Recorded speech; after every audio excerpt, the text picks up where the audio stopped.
Hey everybody, what is going on? I hope you guys are all doing well, and welcome to another tutorial video. In this video, I'm going to be explaining to you guys how you can create a backup of your Wix site, so let's get right into it. Now, when I say backup, what I mean is we're going to be creating a duplication, or we're going to duplicate a site of our choice, and what we're going to do first is go ahead and, if you're on your dashboard, go to the top left, click on the name of the site you're currently on, and click Go to All Sites. Once you're here, you'll get to this page over here, and once you're here, you have the option to create a new site, create a folder, and you'll see all your sites over here as well as the trash. Now, what you're going to want to do to duplicate a site is click on one of the sites here, and as you can see under site actions, which are these three dots, you have the button to duplicate the site at the bottom of the list or in the bottommost section.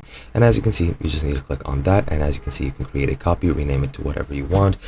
I'll just rename it to backup just as an example, and now we're going to click duplicate. Now this is going to start duplicating, and for some reason it didn't happen because of a technical issue. I don't know why that happened, but let's try it with another site, and I'll just make a copy, click duplicate, and it should duplicate our site. And as you can see, it is duplicating it right now, and as you can see, the site was duplicated successfully. And now, as you can see, I have a copy of site 5, which is this one right over here, and I could enter it and edit it just as I would the original site. Now you can just keep this, and if you mess up your site, you can just delete the original one and keep this as the new original, and that's pretty much all there is to do.